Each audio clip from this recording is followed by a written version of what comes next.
Welcome back to the Ancestral Findings podcast. Amidst the fervor of revolution and the echo of liberty emerges James Smith, a figure who transitioned from the deliberations of law to the passionate cries for freedom.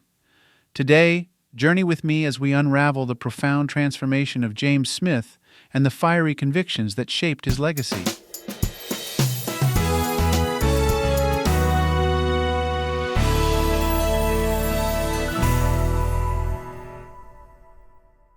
James Smith was born in about 1719 in Ireland, then moved to Cheshire County, Pennsylvania, with his family when he was 10 and 12. James's father was a farmer of some success, and this success enabled James to benefit from a good, solid, but simple classical education with the minister of the family's local church. After this good foundation of education, James studied law at the office of his older brother George, who kept his law office in Lancaster, Pennsylvania. When he was 26 years old, James was admitted to the Pennsylvania bar, whereupon he opened his own law office near Shippensburg in Cumberland County, Pennsylvania.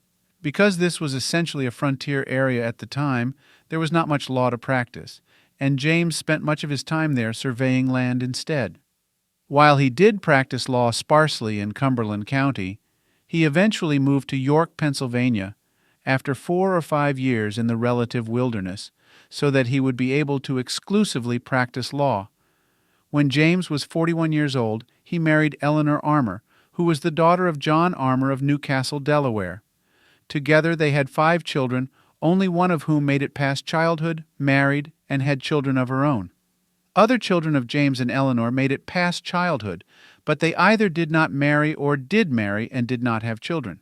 This child, Mary, had 2 children who lived past childhood, only one of whom had children of their own, and neither of those children had their children, so James's direct line of descent ended after his great-grandchildren. In the early 1760s, James started an iron foundry, but was unsuccessful. The iron market was there, but James put the business in the hands of 2 overseers who were not good at managing the business. In James's words, one of whom was a knave, and the other a fool. James lost a substantial sum on this business, but it allowed him to become more known by the public in the area where he lived. This was important in his political career, which he began to take an interest in when he became concerned in the early 1770s about the obvious rift between the colonies and Great Britain.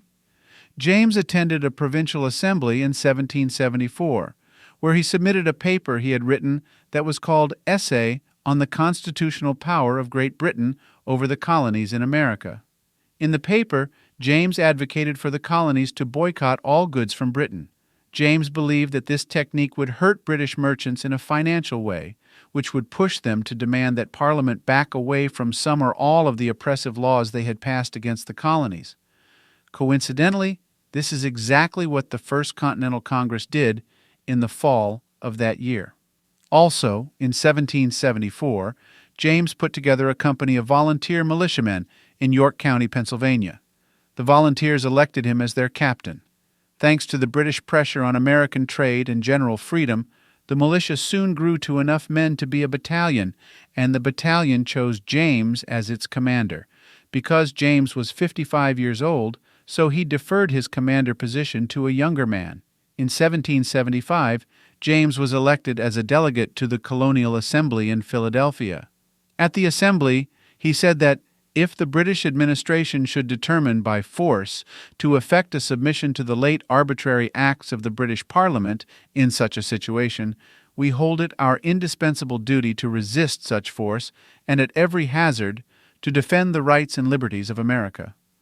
These were considered strong words at the time, as many colonists at that time in history were hoping for a reconciliation with Great Britain.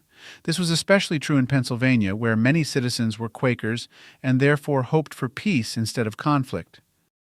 James made a name for himself as a voice in favor of American independence in the Colonial Assembly.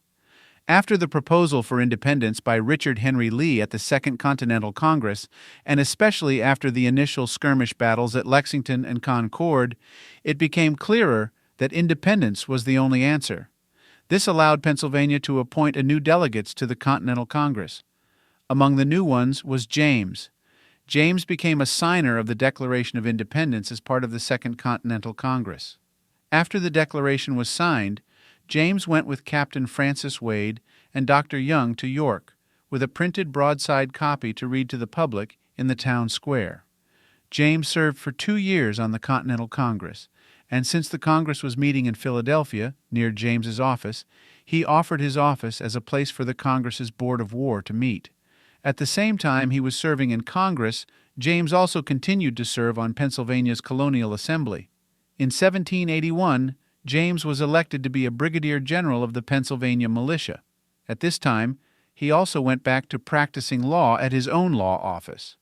James practiced law until 1800, when he retired at age 81. In addition to his work on the Continental Congress and the Pennsylvania Colonial Assembly, James did a short stint as a judge of the State High Court of Appeals and did 1 term in the Pennsylvania State Assembly after it became a state instead of a colony.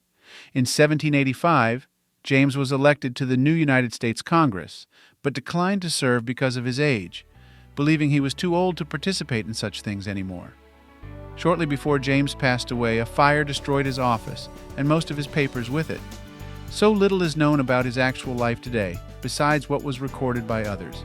James passed away in July 1806 in York, Pennsylvania, and is buried there in the First Presbyterian Churchyard.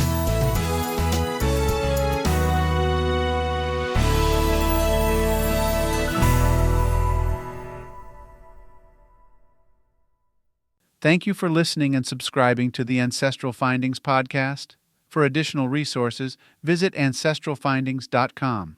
You can download an ebook, request a free genealogy lookup, and even participate in our weekly historical postcard giveaway. If you want to support us in more ways, consider supporting us on Patreon or PayPal. Every contribution helps keep the lights on. From all of us at Ancestral Findings, thank you for being an integral part of our family history community since 1995. I hope you have a wonderful day, and as always, happy searching.